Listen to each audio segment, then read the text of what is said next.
Yang kami hormati, Sekretaris Program Studi Magister Ilmu Hukum, Fakultas Hukum Universitas Pancasila, Dr. Armansyah, SHMH. Kepala Laboratorium Penelitian dan Pengabdian kepada Masyarakat Program Studi Magister Ilmu Hukum, Fakultas Hukum Universitas Pancasila, Dr. Rocky Marbun, SHMH. Bapak dan Ibu dosen Program Studi Ilmu Hukum, Fakultas Hukum Universitas Pancasila, seluruh mahasiswa Magister Ilmu Hukum Universitas Pancasila, dan hadirin yang berbahagia. Assalamualaikum warahmatullahi wabarakatuh. Selamat Waalaikumsalam. Namo Buddhaya, salam kebajikan. Puji dan syukur kita panjatkan kehadirat Allah Subhanahu wa Ta'ala, Tuhan yang Maha Esa, karena atas berkat rahmat dan ridhonya kita senantiasa diberikan nikmat sehat, sehingga kita semua dapat terus melakukan aktivitas yang mengikuti kegiatan kuliah umum, pelatihan penulisan ilmiah yang mengusung tema meneliti sebagai kegiatan menemukan eksistensi diri, dengan narasumber yang telah hadir bersama kita, Bapak Dr. Rocky Marbun, SHMH. Bapak Ibu yang kami hormati, dapat kami sampaikan bahwa kegiatan kuliah umum kali ini diselenggarakan secara virtual dan diikuti oleh seluruh mahasiswa Magister Ilmu Hukum Universitas Pancasila dan akan dipandu oleh seorang moderator, yaitu Bapak Dr. Asep Bambang Hermanto, SHMH. Kepada Bapak Asep Bambang Hermanto, kami persilahkan.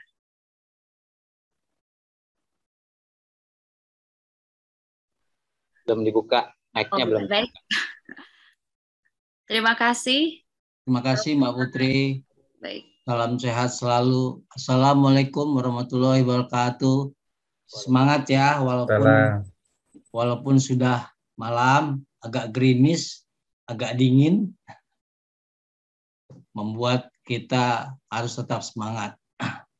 Syukur alhamdulillah hari ini kita bisa ketemu kembali pada sahabat-sahabat, kawan-kawan, baik mahasiswa S2 atau S3. Kadangkala untuk memulai menulis sesuatu yang sebenarnya tidak terlalu berat, malasnya bukan main. Kadangkala kapan kita harus bisa memulai, itu yang penting memulainya ini kadang-kadang agak sulit ya. Hal-hal lain mungkin kalau kita tahu banyak juga lawyer di sini, banyak dosen yang sudah terbiasa menulis. Nah, dalam topik hari ini menarik juga untuk kita diskusikan terkait dengan meneliti sebagai kegiatan menemukan eksistensi diri. Memang kalau kita lihat menemukan eksistensi diri artinya meningkatkan kualitas sebenarnya. Bagaimana meningkatkan kualitas kita bisa mendapatkan sesuatu yang positif, kontributif. Memang kalau kita bicara tentang penelitian, ada 3 hal penting ya, peranan penelitian. 1, sebagai pemecah masalah. 2, meningkatkan kemampuan. Dan 3, dapat memberikan jawaban atas suatu pertanyaan, masalah-masalah yang diajukan terkait dengan fenomena-fenomena atau isu-isu yang menarik. Dan hal yang lain yang terpenting juga, kita mendapatkan pengetahuan atau ilmu yang baru. Pengetahuan baru dan ilmu baru. Ini yang menjadi hal penting dalam peranan penelitian.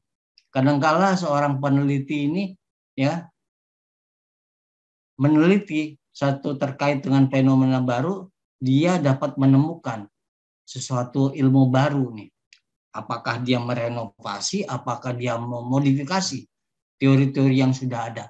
Ini perlu diketahui dan dimengerti oleh bapak-bapak dan ibu-ibu. Kadangkala banyak juga dari kita juga meneliti sekali waktu zamannya skripsi, zamannya tesis, zamannya disertasi, tapi selanjutnya nggak pernah tahu gitu kan. Nah itulah kita nanti yang mungkin bisa dijelaskan, digambarkan oleh Dr. Rocky Marbun yang memang tulisannya banyak, baik jurnal internasional, nasional maupun buku-buku yang diterbitkan di dalam penerbit-penerbit yang ada terkait dengan masalah-masalah hukum. Saya rasa dari prakata yang saya sampaikan sebelum ke Pak Dr. Rocky Marbun, saya akan bacakan CV Pak Rocky Marbun. Dr. Rocky Marbun adalah dosen tetap Fakultas Hukum.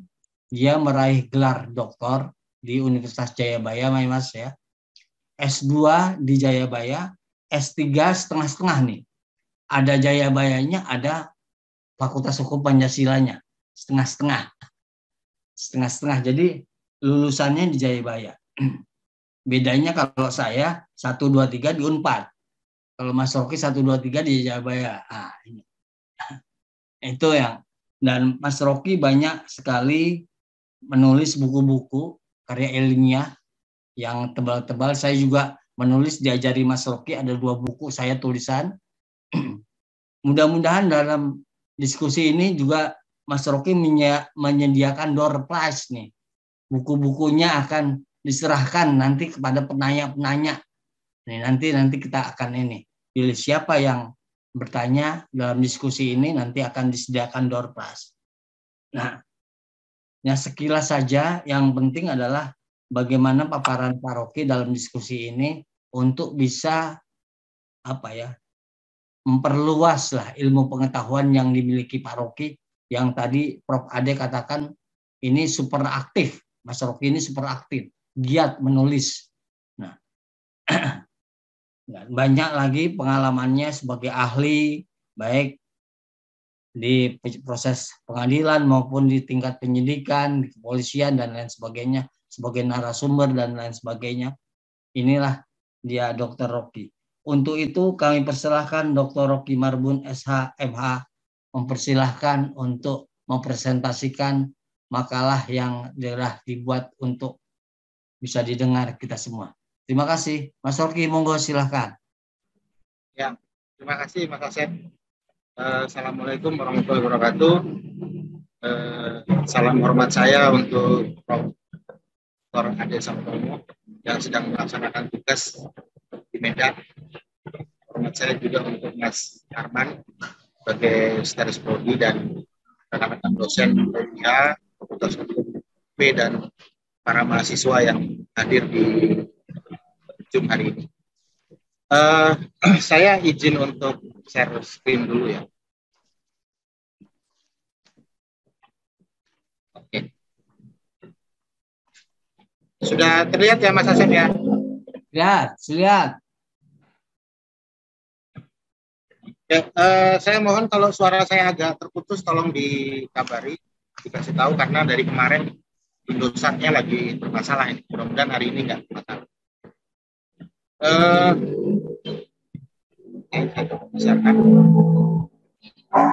Oke.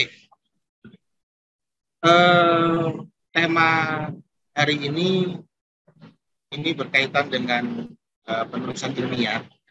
Saya tidak bermaksud untuk mengajarkan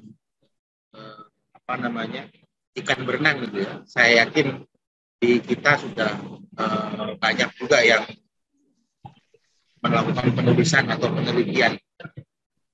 Nah, hanya saja saya ingin menyampaikan suatu motivasi yang selama ini saya dalami dalam hal menulis, dalam hal meneliti.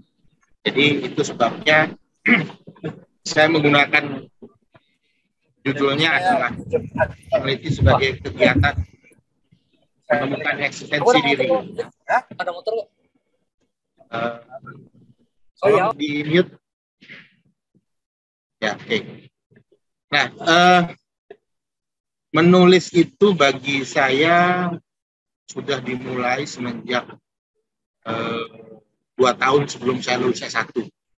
Jadi tadi Mas Asep sudah mengatakan untuk S1 saya itu setengah-setengah gitu ya. Setengah di Pancasila, setengah di Jayabaya. Saya mulai di Pancasila itu S1 94. Tapi karena Badungnya anak muda gitu ya, nggak selesai di Pancasila, saya keluar pindah ke Jayabaya, kemudian selesai di Jayabaya. Nah, sebelum saya menjelaskan lebih jauh, tentunya banyak ya dari yang hadir di hari ini ingin mempertanyakan sebenarnya, ini siapa sih Rocky Marbun ya, walaupun tadi sudah disampaikan oleh Pak Asep, kok berani-beraninya memberikan arahan tentang bagaimana meneliti. Jadi memang saya dari 2007 itu sebagai advokat, saya belum sebagai dosen. 2009 saya dosen, tapi aktif baru di 2010 saya. Cuma kegiatan menulis itu sudah dari advokat saya menulis. Jadi bukan karena bukan karena tuntutan ya, tuntutan dari kewajiban seorang dosen, tapi memang saya sudah banyak menulis waktu saya masih advokat. Buku-buku ini muncul dari kegundahan saya waktu berpraktek. Jadi kayak ini ya, jangan mau di PHK begitu saja. Dulu saya pernah pegang 6 perusahaan yang bermasalah dengan karyawannya. Dan saya waktu itu masih sangat idealis gitu. Saya lawyernya perusahaan, tapi kok nggak bener nih perusahaan. Jadi saya tuangkan dalam bentuk buku. Hampir semuanya sifatnya praktek. Tapi sebenarnya dari mahasiswa pun saya sudah menulis. Cuma ada karena belum punya legal standing sebagai seorang sarjana, banyak yang tidak saya jadikan buku, tidak saya jadikan artikel. Karena zaman dulu belum ada itu jurnal online. Jurnalnya masih jurnal versi cetak. Jadi belum ada yang online. Nah, ketika saya mendalami mencoba untuk menghayati lagi dalam konteks dosen, saya mulai banyak bergeser ya. Kalau tadi itu kebanyakan hal praktis, saya mulai banyak membahas masalah-masalah yang sudah masuk ke ranah teoritis. Bahkan di terakhir ini 2 buku yang terakhir ya, yang Capitas Selecta Penegakan Hukum Acara Pidana dan Hukum Acara Pidana in Series, ini yang terbit di bulan ini ya. 2 buku terbit di bulan yang sama. Kalau yang hukum acara pidana ini buku teks, buku ajar. Kalau yang ini semacam kayak bunga rampai. Nah, ini yang, tapi semua buku ini tidak lepas dari hal praktek gitu ya. Jadi walaupun saya tidak berpraktek semenjak 2014, tapi saya tetap berteman dengan para praktisi, ya. Berteman dengan pengacara, berteman dengan penegak hukum gitu ya. Tujuannya apa? Karena rupanya di dalam ranah praktek ini banyak sekali permasalahan-permasalahan hukum yang tidak muncul di kelas. Apalagi kalau saya berbicara tentang hukum acara pidana gitu ya, sebagai salah satu subjek pengajaran saya. Hukum acara pidana itu memang diajarkan dengan metode doktrinal, dengan jurus normatif, sehingga mahasiswa itu lebih banyak menghafal pasal gitu ya. Karena memang akan digunakan dalam praktek. Tapi ternyata begitu muncul kecemplung di praktek gitu ya, banyak persoalan-persoalan yang kemudian feedback ke saya gitu ya, Pak, kok penyidik begini, Pak, kok hakim begini gitu ya. Nah, bagi saya hal-hal seperti itu satu vitamin buat saya, amunisi buat saya untuk menulis.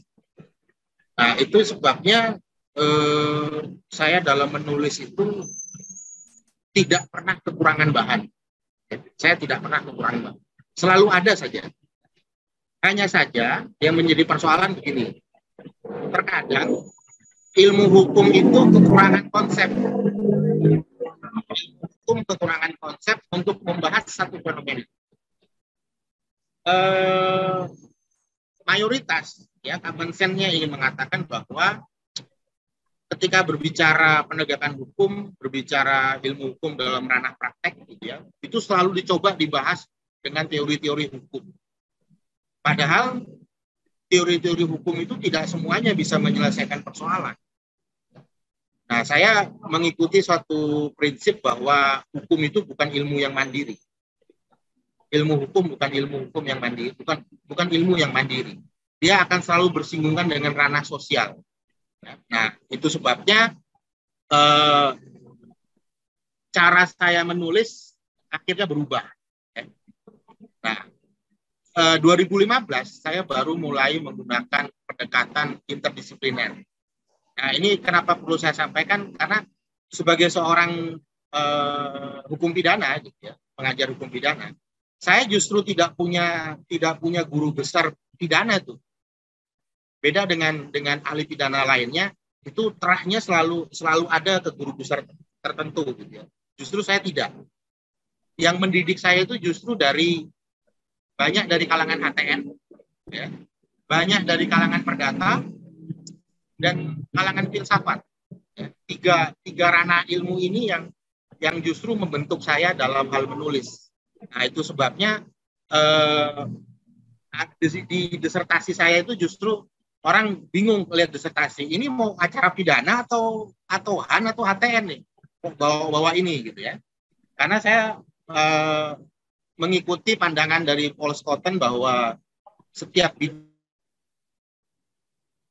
selalu ada benang merahnya, selalu ada jalinan di antara bidang hukum. Nah, itu yang saya kejar. Jalinannya apa saja? Kalau kita bicara penyidik, kita bicara jaksa, itu apa aja? Nah, ini yang kemudian mewarnai hampir semua tulisan saya di periode pertama 2015-2017 ini. Ya.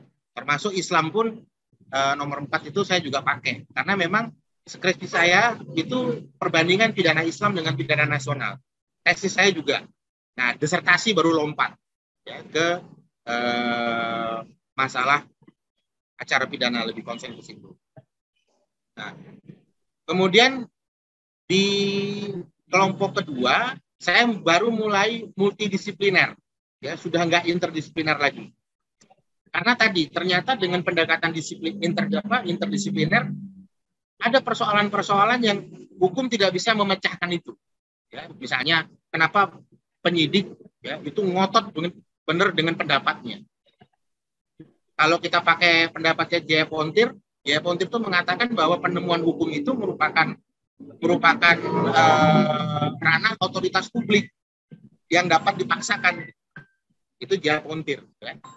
Sudono Sukanto mengatakan justru penemuan hukum itu adalah suatu kegiatan menafsirkan dengan instrumen diskresi terhadap norma.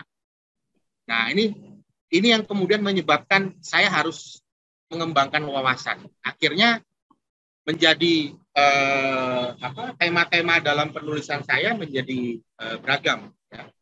Di nomor 2 ini multidisipliner, saya menggunakan teori-teori komunikasi, teori-teori bahasa dari ilmu linguistik, termasuk buku yang terakhir, buku yang ini, yang 5 dan 6 itu juga banyak kontribusi dari teori komunikasi dan teori linguistik yang saya adopsi dalam tulisan-tulisan.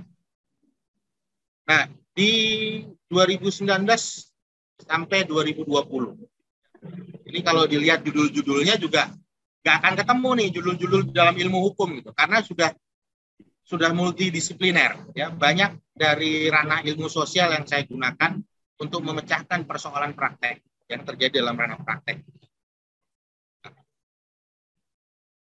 Ini ada 12 ya, dari 2019 ke 2020.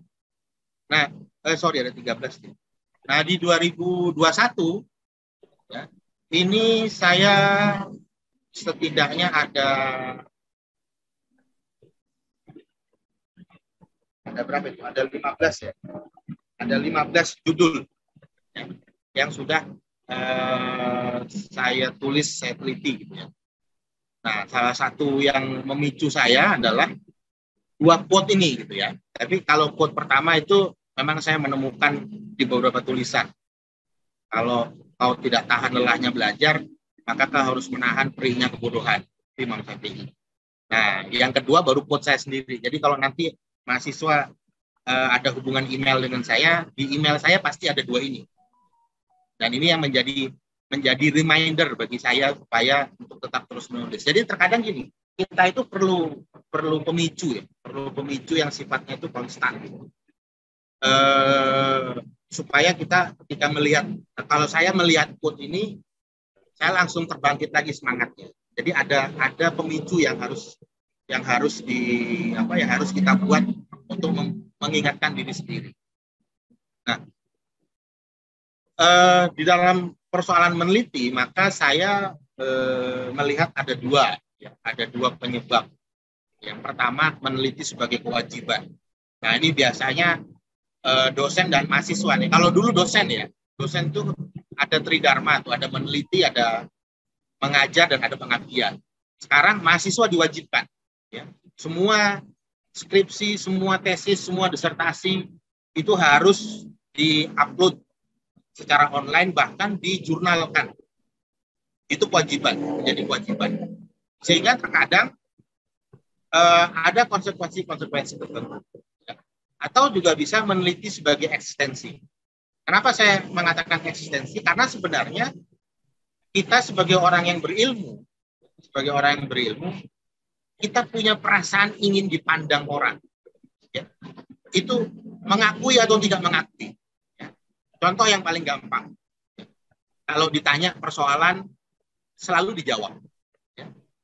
Oh, jawabannya begini. Ya. Jarang sekali orang mengatakan ketika ditanya, oh maaf, saya belum tahu jawabannya. Karena seolah-olah kalau kita mengatakan belum tahu jawabannya, berarti kita nggak pinter. Padahal kalau saya sih pribadi, ya kalau memang nggak tahu, ya nggak tahu. Nanti saya cari tahu. Nah, tapi menemukan eksistensi diri itu akan selalu muncul dalam diri setiap orang. Itu lumrah. Ya. Jadi bukan hal yang memalukan. Gitu. Apalagi advokat. Advokat kalau nggak banyak ngomong, nggak jadi advokat tuh, nggak usah jadi advokat tuh. Karena memang dagangnya kan di situ tuh, kalau kita mau bicara dagang. Nah, menulis atau meneliti itu eksistensinya seorang dosen. Makanya saya kalau nulis buku, itu saya nggak pernah berharap royalti. Jadi, kalau nulis buku, royaltinya banyak. Enggak. Justru royaltinya tuh kecil nulis buku itu. Tapi gaungnya kemana-mana. Ya. Nulis artikel apalagi. Nggak dapat bayaran sama sekali. Malah kita harus bayar lagi kalau nulis jurnal. Tapi itu dibaca orang di mana-mana. Ya, dibaca oleh para peneliti, dibaca oleh teman-teman dosen, mahasiswa. Nah, ini yang kemudian menjadi poin bagi saya, bahwa saya meneliti itu untuk bukan berdagang tapi ingin menunjukkan bahwa porsi saya itu di sini loh. Nah, itu termasuk kenapa saya menggunakan multidisipliner. Saya kalau murni hukum pidana, mungkin saya udah nggak dapat tempat tuh. Ya. Mas Asep mungkin justru lebih jago gitu. Ya, kalau bicara hukum pidana, walaupun Mas Asep ATN ya, tapi kalau bicara pidana mungkin Mas Asep lebih jago. Ya. Tapi saya harus mencari celah di dalam dunia hukum pidana itu, atau dunia ilmu hukum, saya mau ngambil porsi yang mana. Nah, itu eksistensi diri. Nah, kalau kita meneliti itu berdasarkan kewajiban, itu biasanya pertama karena terpaksa. Ya, karena aturan. Ya. Tapi keuntungannya ada, biasanya tertata dan sistematis. Cuma ada kekurangannya lagi.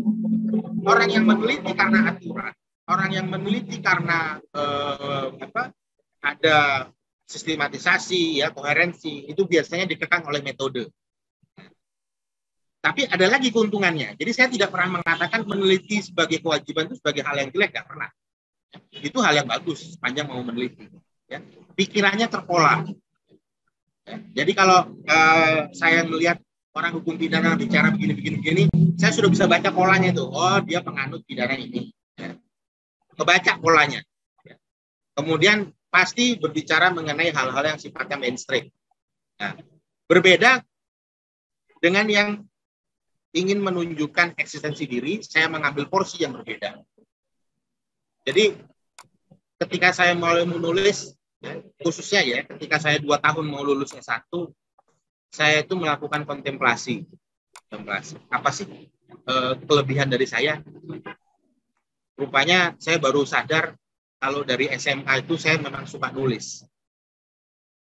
Kemudian almarhum ibu saya itu pernah marah sama saya. Kamu nih kalau disuruh belajar pasti nyatet.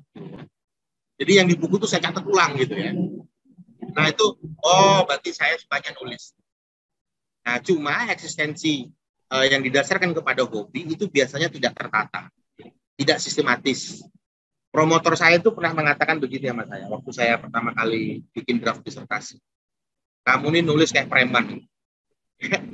Karena tadi polanya terbaca oleh dia gitu. Saya punya pola sendiri gitu. Sehingga saya juga tidak terkekang oleh metode. Saya bisa melakukan transparansi metode dengan dari jurus normatif, saya lompat ke sosiolegal, saya bisa lompat ke jurus empiris, tergantung apa yang ingin saya baca, tergantung apa yang ingin saya teliti. Nah, orang yang yang memuja suatu metode tertentu, kayak promotor saya itu, dia sangat judis normatif, ya, sangat judis normatif. Jadi dia nggak suka dengan orang-orang yang mengatakan adanya judis empiris. Hukum itu normatif, bukan empiris. Mungkin Mas Asep kenal Pak Hotma ya? Ya, itu salah satu yang sangat judis normatif. Ya. Kemudian pikirannya liar, karena apapun bisa kita tulis, apapun bisa kita teliti. Dan anti mainstream. Saya tidak pernah mau mengikuti, ini mungkin karena ini ya, karena saya banyak membaca buku-buku yang berparadigma teori kritis dari mazhab Frankfurt. Ya. Teori kritis itu bukan berarti nyinyir, enggak. Ya. Teori kritis itu bertujuan membongkar dominasi absolut. Ya. Jadi nggak suka sama yang sifatnya mendominasi, selalu ingin ditekan. Nah, teori kritis juga ingin menempatkan suatu persoalan tidak pada satu kutub tertentu. Ya. Jadi jangan sampai mengidolakan kutub A, tapi melupakan kutub B. Nah, itu teori kritis inginnya seperti itu. Nah, tapi di dalam perjalanan dua modus ini saling berinteraksi. Ya. Bagi saya, ya. Saling berinteraksi. Saya mulai menata, ada dialektika sih. Ya. Ada dialektika antara dua model atau dua modus dalam menulis. Nah, bagi saya sebenarnya kalau kita hanya sekedar kewajiban, maka itu hanya merupakan afirmatif saja. Afirmatif apa yang sudah kita pelajari, oh benar seperti ini. Tapi kalau yang ini, ya, ini kita bisa melakukan konstruksi konstruksi pemikiran, ya, dengan menggoyang yang ada dan memunculkan yang baru. Nah, tema-tema tulisan saya seperti itu. Ya, tema-tema tulisan saya, ya, selalu menggoyang yang sudah mapan dan memunculkan, oh ada loh hal yang nggak dikaji nih, halnya kecil, remeh-temeh, gitu ya. Tapi mengkajinya nggak bisa pakai konsep ilmu hukum karena memang nggak diajarkan itu. Nah, itu yang ingin saya sampaikan, bahwa perluasan wawasan itu menjadi penting, ya, untuk kita bisa melakukan suatu penelitian. Karena terkadang coba perhatikan kalau kita dalam konteks korupsi, ya, kita sudah capek membahas korupsi dengan berbagai konsep hukum, tapi masih banyak orang yang korupsi. Akhirnya pendapat-pendapatnya tidak linear dengan konseptual, tapi melompat ke ranah etika. Jadi pejabat korupsi, itu kan ranah etika. Ya. Sehingga pembahasan konseptualnya mentok ketika hanya membahas pasal-pasal. Ya. Tapi dia tidak bisa mengkaji bagaimana sistem pemerintahannya, bagaimana sistem penganggarannya, gitu ya. Nah, ini ranahnya Mas Asep nih ya, penganggaran APBN itu kajiannya Mas Asep, tapi ternyata mempengaruhi pidana loh. Itu yang saya temukan gitu. Penyidik itu nggak akan mendapat ganti dari APBN kalau nggak di P21 oleh jaksa. Sehingga muncul perilaku. Saya pernah mendapat cerita kejaksaan tinggi itu pernah dipalangin pintunya oleh Polda, ya, karena ada tersangka nggak di P21 kan oleh jaksa, tinggal 1 hari lagi penahanannya. Coba mau dibahas pakai konsep hukum apa itu? Ya, paling banter hukum administrasi, hukum pidana nggak ada konsepnya. Nggak ada konsepnya hukum pidana di situ. Nah, itu yang menyebabkan saya menggunakan konsep-konsep baik interdisipliner maupun multidisipliner. Nah, pada akhirnya kita sebagai peneliti itu harus punya kaca, gitu ya, harus punya kaca bahwa ada naga di dalam kita. Kita mungkin kucing gitu ya, kita mungkin kucing. Di sini saya katakan kalau aslinya nih Mas Asep, aslinya, ya, narasi aslinya. Jangan kucing, jangan merasa jadi singa. Narasi aslinya. Ya. Tapi saya balik. Kita mungkin kucing. Tapi di dalam kucing itu ada singanya gitu. Nah, singanya itu keluarin gitu, ya, untuk menulis. Ini kan salah satu pembalikan makna nih. Makna umumnya adalah kucing jangan belagak jadi singa. Nah, bagi saya enggak, saya balik. Saya memang kucing gitu. Tapi di dalam kucing itu ada singa, ada jiwa yang singa. Ya, itu yang harus dikeluarkan. Maka kenali diri, sebelum menulis kenali diri dulu. Saya mau ngambil porsi yang mana untuk menulis. Oke. Nah, kemudian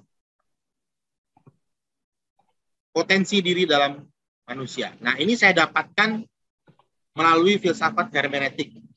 Orang pidana nggak pernah diajarin filsafat hermeneutik, tapi saya lompat sih. Apa yang diajarkan oleh filsafat hermeneutik? Pertama, dalam diri manusia itu ada namanya seni berpikir. Kemudian ada yang namanya seni berbicara. Yang pertama ini Foucault, yang kedua ini Habermas. Dua-duanya filosof dari teori kritis. Nah, yang ketiga baru saya. Tapi bukan mau ini ya, bukan mau gaya, enggak. Cuma saya enggak ketemu gambar yang lain aja. Ya. Jadi dalam diri manusia itu ada seni berpikir, seni berbicara, dan seni menulis. Ini yang selalu saya sampaikan kepada para mahasiswa, bahwa ketika kita berpikir, itu berpikir secara bebas. Tapi ketika kita berbicara, mulai kita berhati-hati. Ada kata-kata yang, ya, apalagi era sekarang ya, ada kata-kata yang memunculkan dampak, sehingga butuh keahlian dalam berbicara. Nah, dari kata-kata itu kemudian dituliskan, itu juga butuh keahlian itu. Ya, tadi benar kata Prof. Ade, dari masing-masing tahapan ini semua butuh keahlian. Kita mungkin yang era saya, eranya Mas Asep, ingat dulu kalau mau SMS dosen itu ya, SMS dosen itu lo ketik panjang-panjang. Kita pikir lagi, kata-katanya nggak bagus, kita hapus lagi. Ya. Kalau dulu era masih tulis kertas itu banyak banget sobekan kertas tuh. Kalau mengirim surat ke pacar itu kan, salah sobek. Ya. Nah, artinya menulis itu ada tekniknya, ada seninya. Kalimat mana yang perlu masuk, kalimat mana yang tidak perlu masuk. Kalau kalimat ini masuk, kira-kira orang akan menganggap atau akan menemukan makna apa. Nah, di dalam mata kuliah diklat kemahiran hukum, ya, saya selalu mengatakan kepada mahasiswa, kalau kamu menulis satu kalimat ya, dalam gugatan misalnya, kamu menulis satu kalimat dalam gugatan, kamu sudah harus berpikir 2-3 langkah ke depan. Kalimatmu itu nanti akan berdampak apa? Akan memunculkan eksepsi apa dari lawan. Ketika kita mulai pertama menulis ya, satu kalimat, itu dampaknya itu. Nah, sehingga sangat harus berhati-hati banget ketika menuangkan dalam bentuk tulisan. Nah, ini sudah mulai terkekang dengan berbagai macam metode lah, gitu ya. Nah, tapi sebenarnya pengetahuan dasar ini tiga seni ini didasarkan kepada 2 pengetahuan, ya. Pengetahuan alamiah dan pengetahuan ilmiah. Pengetahuan ilmiah tadi itu yang merupakan dampak dari adanya metode. Jadi menulis itu ada metodenya. Sekecil apapun pasti ada metodenya. Sedangkan pengetahuan alamiah itu adalah pengetahuan yang sudah kita pahami sendiri di dalam diri kita. Ya. Pagi jam 8 perlu kriuk-kriuk, ya, itu nggak perlu bikin seminar nasional tuh. Pagi jam 8 kriuk-kriuk itu artinya udah pasti lapar. Ya. Itu pengetahuan alamiah. Nah, di dalam hukum pidana khususnya itu ada pasal 184 ayat 2. Namanya notir vitae. Hal-hal yang bersifat umum tidak perlu dibuktikan. Nah, itu nyambungnya ke sana akhirnya kan. Dari filsafat ilmu saya bisa menyambungkan ke hukum acara pidana. Oke. Nah, kemudian ide menulis. Nah, ini ya, ide menulis ini secara teoritis ini kita harus dalam diri kita itu ada 1, 2, 3, 4, 5, 6. Ada 6 alat. Tapi yang paling sering digunakan adalah akal dan panca indera. Yang paling sering digunakan. Sedangkan imajinasi, intuisi, nurani, naluri itu jarang digunakan. Padahal, ya, kalau kita nggak punya imajinasi, itu nggak ada itu pesawat terbang. Kita nggak punya imajinasi, nggak ada tuh handphone. Nggak ada tuh ini. Itu semua hasil dari imajinasi. Nah, 6 alat ini perlu kita gunakan. Harus secara optimal digunakan. Nah, tapi dalam hal meneliti, ya, dalam hal meneliti ada yang sifatnya umum. Nah, di belakang kepala kita itu ada dasolen, ada teori-teori, ada konsep-konsep, ada doktrin-doktrin, ada norma, ya, yang sudah ada di kepala kita karena kita kuliah, gitu kan. Jadi ajaran-ajaran dosen itu udah masuk. Nah, itu digunakan untuk melihat praktek dasen, ya. Di mana ini dalam praktek? Itu yang sehingga semua yang ada di belakang kepala itu harus disadari secara utuh untuk dijadikan alat melihat bagaimana dasen itu berkembang. Apa yang bisa kita teliti dari dasen yang seperti ini? Kalau orang hukum pasti nggak mau ngomong praksi sosial gitu, ya. Apalagi yang mengikuti alirannya Hans Kelsen itu kan nggak akan mau itu, ya. Karena menurut Hans Kelsen itu kalau sudah jadi norma ya sudah, sosial nggak usah ikut-ikutan gitu. Ya. Oke, ide menulis kedua, kita susah banget nih, ya, susah banget menulis, terutama dosen-dosen yang tidak bersinggungan dengan praktek. Padahal sebenarnya semua kegiatan meneliti itu pasti ada hubungannya dengan praktek. Tapi kita nggak punya, ya, asupan vitamin dari praktek. Ya. Apa yang terjadi? Ya, apa yang harus kita lakukan? Gampang sebenarnya. Kita pasti punya buku kan di rumah. Ambil aja satu buku itu. Ya, diambil satu. Terus direview. Jadiin artikel. Karena di jurnal itu ada yang menyiapkan yang namanya review buku. Ya. Wah, saya ambil bukunya Mas Asep, ya, saya baca. Wah, saya nggak setuju nih sama ini. Jadi itu artikel satu. Atau mau dijadiin buku tandingan, jadi. Cuma masalahnya dunia akademis kita nggak seperti itu tuh. Ya. Kalau di luar negeri seperti itu katanya. Saya mendengarkan ceramahnya Budi Hardiman menceritakan di luar negeri seperti itu. Saling mengkritik, ya, bukunya dikritik, buku ini dikritik, Mas Asep kritik, buku saya kritik, buku Mas Asep. Itulah dunia akademik, sehingga terjadi dialog, ya, dialog akademik. Nah, dan kalau buku nggak punya, ya, artikelnya orang dikritik. Ya, kita lihat artikel. Nah, ini contoh artikelnya Pak Erdianto Effendi, ya, dari Universitas Riau. Beliau ini teman saya. Nah, dia buat artikel ini. Saya baca artikel ini. Ini pas posisi saya lagi down. Gak punya ide gitu, ya.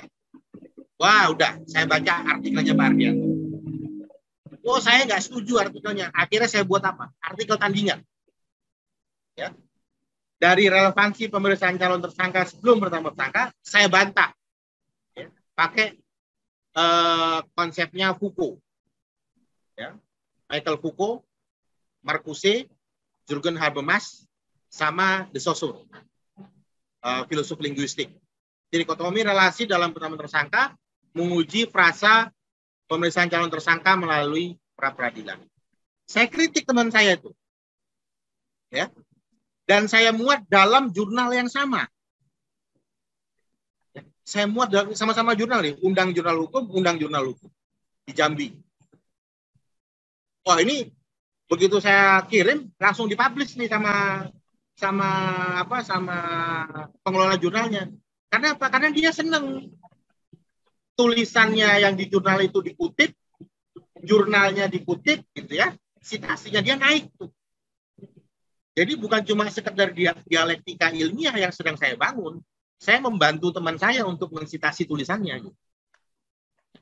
Nah, itu ide menulis. Siapa lagi misalnya? Gak cuma satu, ya. Ini dosen FAUP nih, ya, S1, Mbak Rika Anggreni, orang pinter nih. Saya kritik juga. Nih, ya. Dia bicara tentang positivisme, saya kritik dengan narasi tunggal, grand naratif, suatu keterlemparan dalam simulakra. Nah, orang pidana pasti apa ini simulakra? Ya.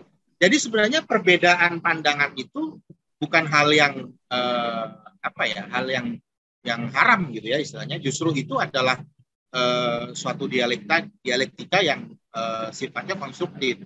Dan perbedaan itu bukan karena dia benar atau dia salah gitu ya. Saya tidak pernah mengatakan Rika Anggreni salah. Karena apa? Karena konsep yang saya gunakan berbeda. Gitu ya. Saya menggunakan konsep yang berbeda sehingga memunculkan sisi pandang yang berbeda juga gitu. Nah, biasa itu di dalam dunia ilmiah seperti itu. Cuma saya agak khawatir kalau dikritik terus marah. Sebenarnya enggak, itu biasa aja. Oke. Nah, alur berpikir. Saya mudah-mudahan waktu saya cukup ya, soalnya agak panjang nih saya slide saya. Tadinya cuma 15 berkembang jadi 33. 5 menit lagi, Mas. Kita suka melakukan simplifikasi. Alur berpikir itu cuma seperti ini loh. Ini sebenarnya suatu proses simplifikasi. Nggak salah, tapi simple gitu ya. Temukan rumusan masalah, gunakan konsep, temukan jawaban. Itu terlalu simple. Padahal sebenarnya kalau saya amati skripsi tes disertasi gitu ya, alur berpikir itu sedikit kompleks gitu. Ya. Rumusan masalah menentukan judul. Rumusan masalah menentukan teoritis. Menentukan pembahasan. Nah, semua berpegang pada titik pusatnya adalah metode. Begitu kita lemah dari sisi metode, maka dari ujung sampai akhir itu salah semua. Metode apa yang kita tentukan? Juris normatif misalnya. Ya. Maka rumusan masalahnya seperti apa? Nah, yang sering saya temukan itu misalnya metode juris normatif. Rumusan masalahnya bagaimanakah faktor-faktor penghambat, bagaimanakah faktor-faktor kendala. Wah, bagi saya nggak ada urusannya antara metode juris normatif dengan faktor-faktor penghambat. Kalau faktor-faktor penghambat, kendala-kendala, metodenya yuridis empiris, baru pas. Ya. Tapi kalau juris normatif, metodenya nggak seperti apa, rumusan masalahnya nggak bisa seperti itu. Nanti itu berpengaruh semua. Ya, makanya saya kasih garis putus-putus. Nah, ini yang terkadang kita tidak menyadari gitu. Saya kadang-kadang suka berpikir, apakah setiap orang itu menyadari dirinya mengikuti pattern apa? Ya, misalnya Mas Asep ini kan 4, ya S1, S2, S3. Pasti patternnya adalah Prof. Mukhtar Kusumaatmadja. Grand teorinya pasti asas negara hukum nih. Ya. Ya kan, Mas? Ya. Itu patternnya itu. Saya udah kebaca itu kan. Nah, yang repot kita di Pancasila belum punya patternnya nih. Ya, kalau Undip ada patternnya. Dia kemana ya? Satipto Raharjo misalnya gitu ya. Patternnya ada gitu ya. Nah, kita perlu membuat pattern itu sebenarnya, ya, sebagai satu ciri khas. Nah, ini jadi metode itu nanti akan menentukan pola-pola dari seluruh penelitian kita. Saya tidak ingin mengatakan bahwa Anda harus punya satu metode, enggak. Kalau bisa kuasai semua metode itu, jangan cuma satu. Karena nanti di praktek, ya coba tanya sama lawyer-lawyer. Kalau lawyer-lawyer itu berpraktek hanya berpegang kepada metode juris normatif, yakin kalah. Kalau cuma juris normatif ya, yakin kalah. Karena di dalam praktek kita butuh data. Bukan cuma data sekunder, data primer kita butuh. Untuk menentukan penyimpulan dari logika kita di praktek. Sehingga di praktek itu, metode juris normatif, juris empiris, sosial legal, semua jadi satu. Nah, kalau kita nggak paham celah-celahnya, ya, ketika nanti Anda lulus dan berpraktek di lapangan, saya cuma diajarin di kampus juris normatif tuh. Taunya undang-undang pasal sekian. Melanggar ini salah. Nah, itu bahayanya kalau juris normatif. Kalau hanya juris normatif. Ya. Nah, sekarang bekerjanya metode. Saya agak sedikit konsen dengan metode ya, karena metode ini walaupun dia mengekang pola pikir kita, makanya saya tidak mau dikekang dengan satu metode. Saya menggunakan beberapa. Saya lompat-lompat metodenya. Tergantung masalahnya apa yang sedang saya hadapi. Jadi orang berpikir begini, susah menguasai filsafat. Ya susah menguasai filsafat kalau dihafal. Filsafat itu digunakan untuk memecahkan masalah. Kalau masalah kita adalah tempe, ya, nggak usah dipotong pakai gergaji, cukup pakai pisau. Nah, filsafat itu pisau analisis. Penggunaannya adalah tergantung apa masalah yang kita hadapi. perlu teori yang sulit nggak? Kalau ada teori yang sederhana bisa saya sederhana. Ya. Jadi saya menerapkan, karena masing-masing filsafat itu pasti punya metode masing-masing. Nah, jadi inilah cara bekerjanya metode. Saya kalau nguji skripsi, ya skripsi, tesis, disertasi, saya nggak tanya judul dulu. Yang saya tanya, kamu metodenya apa? Begitu dia bilang judul normatif, baru saya tanya judulnya apa. Begitu tanya judul, saya balik lagi ke bawah. Rumusan masalahnya apa? Ini klop nggak nih? Kalau sudah klop, baru saya lihat latar belakangmu itu seperti apa menuangkannya. Karena nanti kalau yuridis normatif, ya dia, nah ini contoh-contoh metode ya, saya skip aja. Ya. Oke. Nah, metode-metode itu nanti akan berpengaruh kepada bagaimana kita menyusun rumusan masalah. Nah, ini ilmu yang saya dapat waktu kita pelatihan pekerti, Mas. Ya. Nih, ya. Ternyata di dikti itu ya mengakomodir suatu konsep yang namanya taksonomi Bloom. Ya. Kata kerja operasional kognitif. C1 sampai C6. Ya. C1 itu paling rendah. Untuk mengetahui itu paling rendah. Jadi kalau ada nulis penelitian, apa tujuan penelitiannya? Untuk mengetahui, itu S1 aja udah nggak boleh untuk mengetahui. Ya. Dalam tataran skripsi, ya itu sudah harus dalam tataran menyelesaikan persoalan. Berarti bukan hanya mengetahui, tapi juga menganalisis. Nah, terkadang ada yang udah S1 cukup mengetahui aja. Pertanyaan saya, apakah mengetahui itu tidak berarti juga tidak menggunakan analisa? Menggunakan pasti menggunakan analisa. Jadi harusnya untuk mengetahui dan menganalisis, karena dia ingin memecahkan masalah. Ngapain kita meneliti kalau nggak ingin memecahkan masalah? Kan itu poinnya. Ini ada masalah, kita teliti untuk ketemu jawabannya. Tapi kalau sekedar untuk mengetahui pengaturan tindak pidana, itu mau baca buku aja. Kalau saya ya, baca buku aja. Perlu dianalisis. Sehingga ini nanti kaitannya dengan tujuan dari penelitian kita. Nah, ini ada C6 sampai ke C6. Ya. C6 itu paling tinggi.